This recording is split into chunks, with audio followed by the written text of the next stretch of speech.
Guys, aku nak bagi tahu korang untuk next production t-shirt Scoverto. Design dah siap tau. Memang canggih. Sekejap lagi aku belanja korang teaser dia. Tapi sebelum tu, aku nak bagi tahu berita baik dekat korang, which is 20 orang bertuah akan mendapat harga serendah RM5 sahaja. Korang just buat pembelian t-shirt design Gift 5 ini. Dan dalam parcel tu akan ada satu sampul yang terisi voucher tersebut. So guys, cepat dapatkan baju Gift 5 yang dah tak banyak lagi berbaki. Hubungi nombor tertera atau tekan link di ruangan pin komen di bawah. Dan tanpa melengahkan masa lagi, inilah teaser untuk 4 desain terbaru daripada Kimi Scoverto.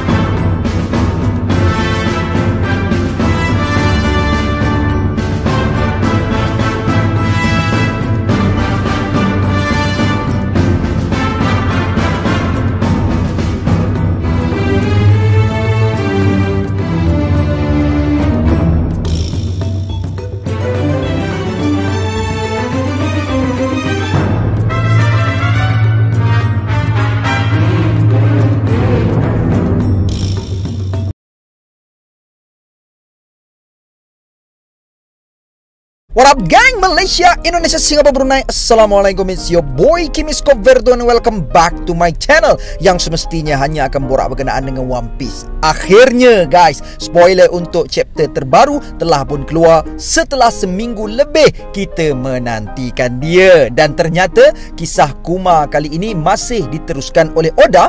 Tapi nampaknya ini adalah akhir cerita dari flashback Kuma. Ini kerana di akhir-akhir chapter kita akan melihat scene telah pun beralih keadaan di Egghead Island kembali. Terima kasih aku ucapkan kepada Pewpiece kerana telah memberikan spoiler ini. Jadi aku pun tak sabar nak ceritakan apa yang berlaku dalam chapter kali ini. So jom, let's proceed with the content. Tajuk ataupun title untuk chapter 1102 adalah Kuma's Life. Dan maknanya di chapter ini kita bakal mengetahui erti sebenar dari kehidupan dan perjuangan Kuma ini.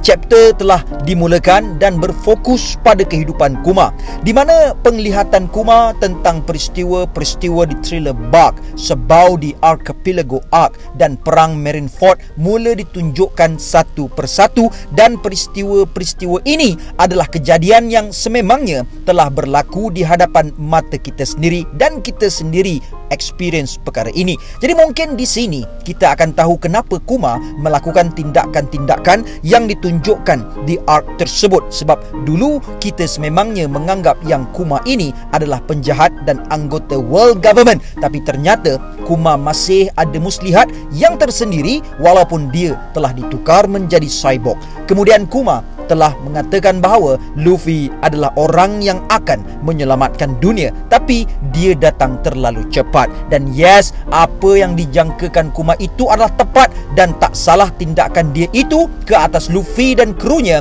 kerana sememangnya kru Mugiwara ini yang bakal mengubah nasib untuk dunia ini. Bayangkan kalau tindakan yang dilakukan Kuma itu ke atas Kid Pirate ke, atau pirate-pirate yang lain ke, mungkin Yonko seperti Luffy ini masih belum muncul sehingga sekarang. Lalu ternyata Vegapunk sememangnya menolak penghapusan kepribadian Kuma secara total, tapi Kuma menyetujui penghapusan kepribadiannya. Jadi dari sini Vegapunk bukan orang yang salah secara total terhadap perubahan Kuma, kerana Vegapunk sendiri tidak sanggup untuk menghapuskan kepribadian Kuma secara totalnya. Tapi apakah malangnya inilah nasib yang dipilih oleh Kuma itu sendiri. Jadi Vegapunk terpaksa akur dan ikut sahaja kehendak daripada Kuma itu. Yelah, dah tuan badan sendiri dah suruh, jadi apa lagi boleh buat, redo je lah kan. Namun tetap setelah itu Vegapunk memutuskan untuk memasukkan kenangan-kenangan Kuma ke dalam gelembung Poponomi. Dan keadaan ini juga dah pernah kita lihat sebelum ini di Egghead. Dan tidak hanya itu, Kuma juga berpesan kepada Vegapunk untuk menyampaikan satu pesanannya, dan maybe itu adalah pesanan terakhir kepada Bonnie. Isi pesanan itu adalah selamat ulang tahun yang ke-10.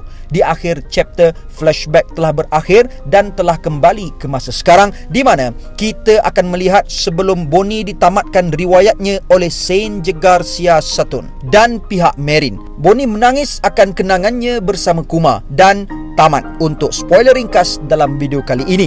Dan dari apa yang aku tahu, yang dikatakan yang minggu depan tiada break, jadi maknanya kita akan dapat melihat chapter terbaru iaitu 1103 pada minggu depan. Dan kali ini aku yakin yang chapter itu tentunya akan menjadi chapter yang sangat hype untuk mengakhiri tahun 2023 ini dengan sungguh epic, kerana kita pun dah tahu yang flashback Kuma ini maybe dah habis dan Egghead will come back, guys. So, sekarang kita beralih kepada berita-berita seputar One Piece. Baru-baru ni, guys, seluruh fans One Piece telah dikejutkan dengan satu news ataupun berita yang cukup luar biasa dan pada asalnya memang agak mustahil akan terjadi, tapi ini anime One Piece, guys. Apa sahaja yang kita tak fikirkan itu akan berlaku, tapi itulah yang ditunjukkan oleh anime One Piece ini, di mana akhirnya anime One Piece akan di-remake kembali berkenaan episod East Blue Saga, iaitu bermula dari episod 1 sehingga episod di mana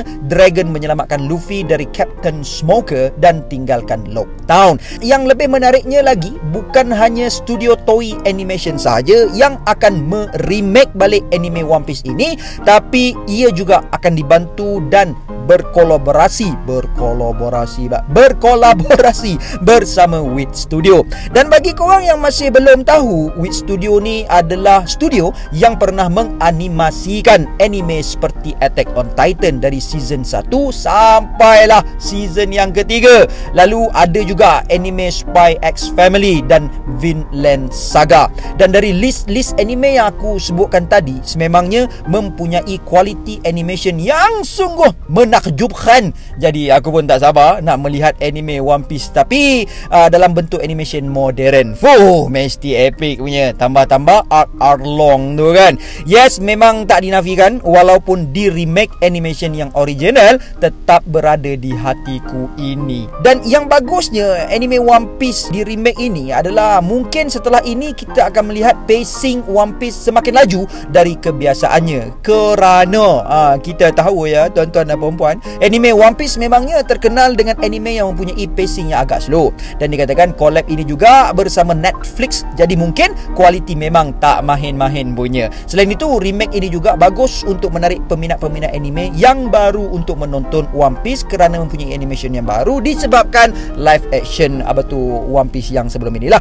News yang seterusnya adalah berkenaan anime Monster, sebuah cerita pendek legendaris yang digambarkan oleh Eiichiro Oda ketika berusia 19 tahun sebelum One Piece dikeluarkan. Adaptasi anime pertama dari drama pertarungan pedang samurai Ryuma. Anime ini akan ditayangkan untuk streaming di seluruh dunia di Netflix. Karya original Eiichiro Oda, Monster dari komik Jump Wanted, cerita pendek Eiichiro Oda. Direktornya adalah Pak Sung Ho.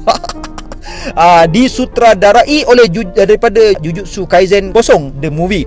Dan kita memang tahu kualiti movie Jujutsu Kaisen Kosong The Movie memang sangat menakjubkan. Jadi aku tak sabar nak tengok anime pendek yang bertajuk Monster ini. Secara ringkasnya, cerita ini bermula di era damai. Ketakutan menari-nari di langit mengganggu lambatnya aliran waktu. Ketakutan juga berarti kehancuran mutlak atas tanah tersebut. Itu adalah penampakan seekor naga dan bermula pertarungan yang bakal dihadapi Ryuma untuk lindungi orang ramai dari naga tersebut. Dan ini sahaja news dan spoiler yang dapat aku sampaikan dekat korang semua untuk kali ini. And see you guys in the next content. Jangan lupa untuk beli baju Gear 5 Luffy edisi Kimi Scoverto dan nantikan 4 desain terkini daripada Scoverto. See you guys in the next content, and until then, my fellow friend, my nakama, there is no God except Allah. Assalamualaikum warahmatullahi